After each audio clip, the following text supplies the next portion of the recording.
Agua Dulce tiene un gran potencial de futuro.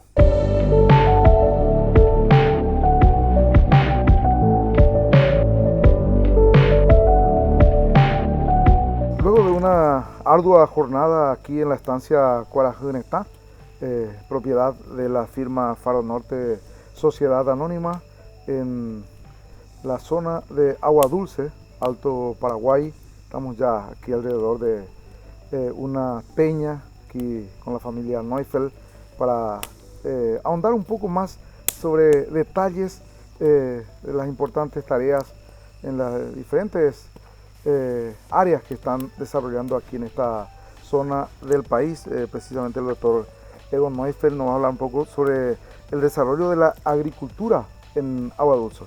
¿Qué tal, doctor? ¿Cómo estás? Gracias por recibirnos. Bueno, buenas noches. Ya Cuarajura y qué a esta hora. puesta al sol. Sí. Estamos disfrutando de un hermoso clima con la fogata y afuera en los campos siguen todavía las cosechas de soja. Cuando entramos en esta zona en el 2004, para nosotros fue claro que es una zona con potencial agrícola, por la pluviometría, por la calidad del suelo. Si bien en ese momento la distancia era un tema, no por la distancia en sí, sino por las condiciones de los caminos. No había camino, a veces 6 meses uno no llegaba. Hoy en día eso está prácticamente subsanado.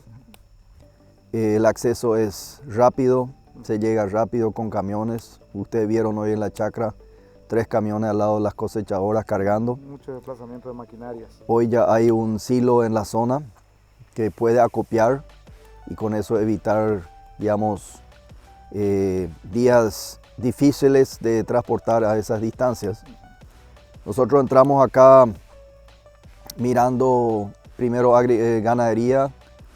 Nos dimos cuenta que la agricultura tiene su lugar, tiene su potencial, pero por las condiciones de logística de la distancia decidimos integrar la agricultura más bien a la ganadería y hacer una agricultura forrajera en primer lugar, ¿verdad?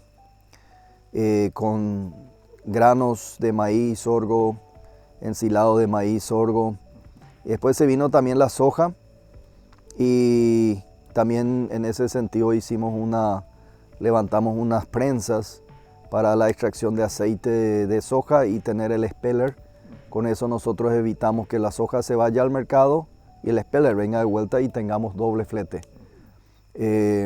Eso fue un gran avance, con lo cual pudimos establecer un confinamiento y en los inviernos suplementar con la producción, sobre todo cuando la soja estaba barata.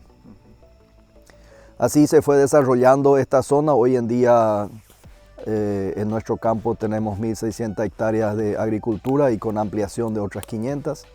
Y otros empresarios llegaron a alquilar propiedades de la ganadería y están alquilando y produciendo hoy soja, maíz, sorgo.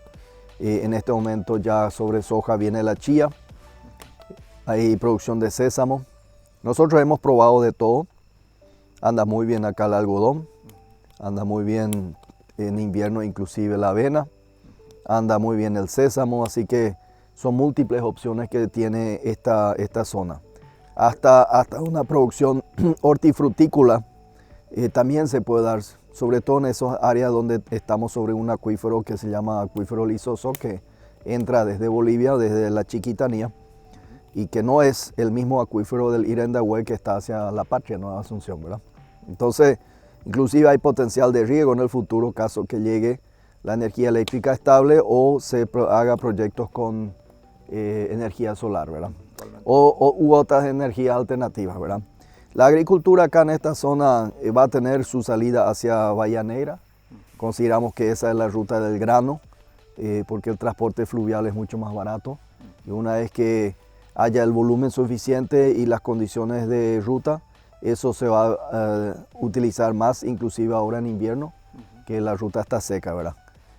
Siempre la pregunta, ¿qué viene primero, el huevo o la gallina, verdad? El agricultor que tiene que tener un volumen para que se haga puerto y barcaza, o cuando haya un puerto acá se va a llevar. Yo creo que eso va a ir de la mano y para eso necesitamos nosotros infraestructura vial y la infraestructura energética. Cuando nosotros vinimos acá en el 2004 a explorar esta zona, era una ganadería extensiva.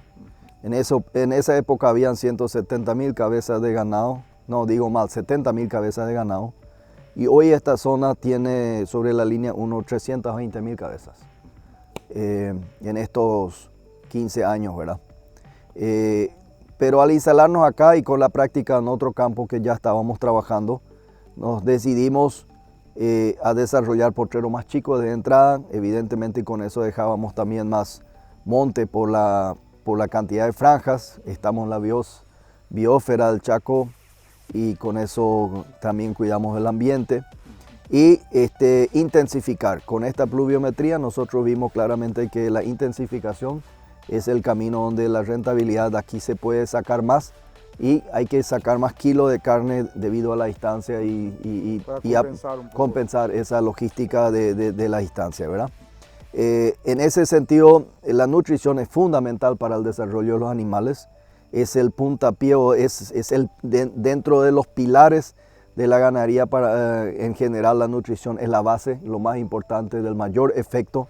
Y nosotros hemos visto que con la integración agrícola a la ganadería, con la reserva nutricional, la recría en el primer invierno hacíamos en confinamiento en silo bolsa de autoconsumo y ya inseminábamos nosotros fácilmente las vaquillas a los 14 meses, prácticamente sobre año, con 300 kilos para arriba y con preñeces de 85-86%.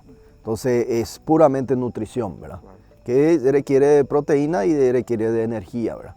En ese sentido, la agricultura ayuda a que el ciclo vientre se acelera un año, que saca prácticamente una categoría intermedia. De la ternera destetada, el primer invierno en confinamiento, ya pasa a ser madre. Y eso significa un retorno de capital. Si bien la ganancia en ese primer invierno, en relación a aumento de peso y costo de la comida es cero, donde se gana, pero lejos, es en ese un ternero más en la vida de ese animal, ¿verdad? Y ahí justifica toda esa inversión de la nutrición, digamos. Y hay otro aspecto importante. La nutrición en esa etapa después del destete es fundamental para la fijación de varias cosas. En la hembra, de la excelente maternidad y la fertilidad que ella va a ser como madre en el futuro. Si pasa el primer invierno sufriendo, como ocurre en muchas zonas de cría de Paraguay, nunca va a ser una buena madre. El segundo aspecto que en esa época se fija genéticamente. Hablamos de cualidades maternas. Cualidades maternas y sobre todo reproductivas, la parte de fertilidad. Los ovarios no se desarrollan, no pueden producir la cantidad de folículos, por ende no va a tener la capacidad de preñarse, como que entre una vaca, digamos, malnutrida y una ternera malnutrida y una ternera bien nutrida ese primer invierno. El otro aspecto que fija una buena nutrición en esa edad, y por eso hay que insistir mucho más en apretar en la recría, la nutrición de la recría en el primer invierno, que el engorde final, que sale mucho más caro, es que en esa época genéticamente se fija el marmoleo y la calidad de carne. Entonces un ternero que pasa el primer invierno sufriendo jamás va a llegar a expresar la calidad que él podría tener debido a su genética. Debido a que nosotros prácticamente el motor ya le arruinamos con un diésel medio sucio, ¿verdad? Entonces, o insuficiente, ¿verdad? Con agua adentro. Entonces ese primer invierno es algo que en Paraguay se tiene demasiado poca importancia, se le da demasiado poca importancia y la gente no, vamos a aguantarnos más después. Claro. Y después querés compensar en el confinamiento y te sale 3 veces más cara. Porque el animal, cuanto más joven, es más eficiente en la conversión de 1 kilo de comida en relación al peso que aumenta, ¿verdad? A medida que él llega a su edad adulta, disminuye esa eficiencia, ¿verdad? Y tiene que tener un costo de energía mucho más alto. Entonces, ahí sí la agricultura puede dar una gran mano para tener las reservas forrajeras el primer invierno. El otro aspecto es que como ganaderos, nosotros somos pésimos productores de pasto y pésimos cosechadores de pasto. ¿Por qué digo eso? Si uno mira los potreros sobrevolando en el Chaco, hay aproximadamente un 30-40% en algunos lugares, pero en promedio de 30% de peladares en todos los potreros. de hormiga, peladares de compactación, peladares por emalezamiento, etc. Peladares cerca de la aguada, por el sobrepastoreo cerca de la aguada, por los tamaños grandes de los potreros de 100 hectáreas, 50 hectáreas para arriba. Eso trae una consecuencia que hoy en día con lo caro que está la tierra, hay muchos metros cuadrados y al final muchas hectáreas que están ahí, pero no tienen, no producen o producen un mínimo, ¿verdad? Entre producen cero y un poco más allá, un poquito más. Y en el fondo de los potreros grandes no se aprovecha y se envejece el pasto, se encaña el pasto, pierde la calidad y nosotros estamos perdiendo pasto y adelante falta. En ese sentido, todos los sistemas de apotreramiento, de manera a achicar el área del impacto instantáneo, son sistemas que ayudan a densificar con el tiempo, hacer una cosecha más uniforme en breve tiempo.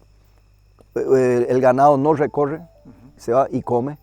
Es igual que nuestro césped en casa, ¿verdad? Nosotros pasamos con la cortadora cada 8 días.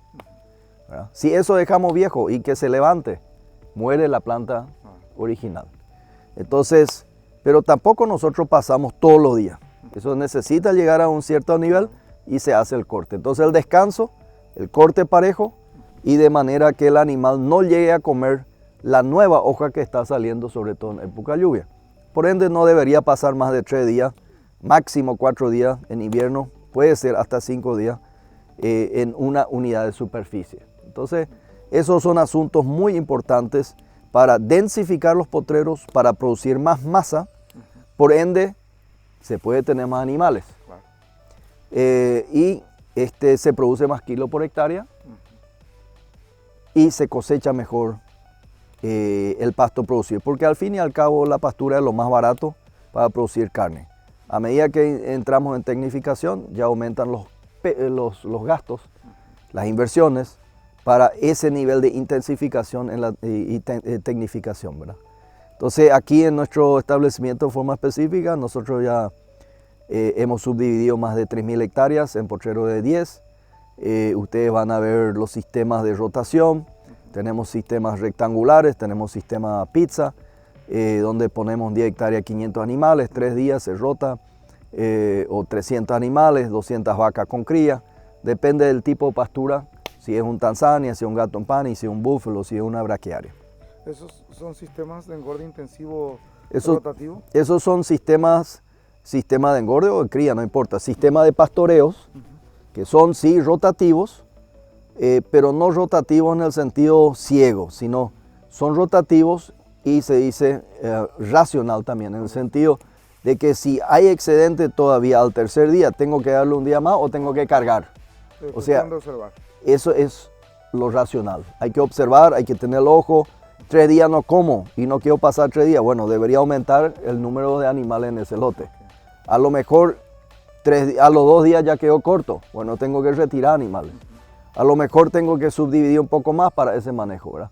Entonces eso debe ser racional. Una Tanzania 3 días en la misma superficie es diferente que un Gatton Pani en la misma superficie, ¿verdad? El volumen de producción es diferente. Entonces no es nomás ciego cada 3 días, ¿verdad? Claro. Eso es lo racional dentro de un sistema de rotación, de pastoreo de rotación, y la técnica del alambrado eléctrico simplemente ahorra una cantidad de gastos que no podríamos hacer con un alambrado convencional, ¿verdad?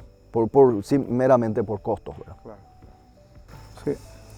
Doctor, si bien es cierto que la nutrición cobra una importancia muy importante en la producción animal, también la genética obviamente tiene su incidencia y veo de que aquí realmente lo toman con mucha seriedad esos aspectos. Sí, en el mundo ganadero se habla mucho de la genética del animal. Y quiero compararlo de alguna manera. La genética del animal es como la cilindrada o la calidad, la potencia de un motor. Entonces, lo que está en los genes, ese animal va a poder expresarlo en las condiciones normales y en un caso reproductor macho o hembra va a transmitir a lo que es la próxima generación.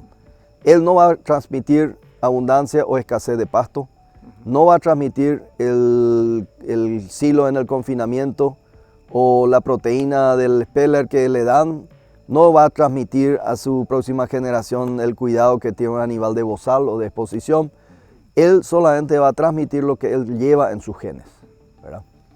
Y si nosotros a eso agregamos el elemento de seleccionar, en el sentido de observar y medir los animales que son superiores e inferiores para tomar decisiones y utilizar solamente lo que son superiores en los aspectos productivos, nosotros vamos a ir a hacer un avance más rápido. Pero en Paraguay, lastimosamente, mucha gente tiene muy lindos animales, pero productivamente no son eficientes, porque no medimos. Entonces yo siempre suelo decir, una exposición es un lindo evento social, un evento donde competimos, donde hay amistad, donde hay mucha euforía, mucha adrenalina, pero en verdad tiene poco que ver con genética real, productivamente medida. Técnicamente hablando, ¿verdad? Pero tiene su lugar.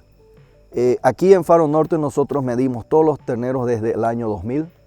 Peso al nacer, identificación de los padres, peso al nacer, peso al destete, peso ajustado 105 días. Medimos la eficiencia de la madre en sentido de que el peso de la madre y el peso ajustado 105 días. Pesamos y medimos su crecimiento al año, su reproducción, la parte reproductiva, o sea, circunferencia escrotal al año. Medimos la condición de carcasa con ecografía de carcasa a los 18 meses, vuelven a tener un chequeo. Los toritos ya entran en servicio 14 meses, se vuelve a hacer una evaluación.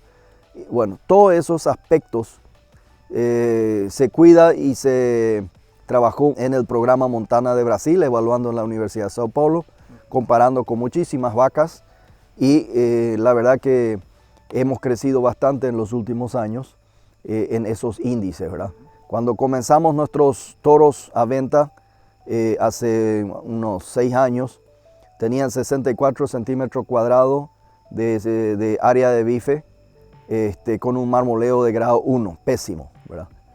Hoy los toros que estamos utilizando estamos sobre 100 centímetros cuadrados de área de bife y estamos sobre 2.5 en marmoleo, llegando a 3.5 en los mejores casos.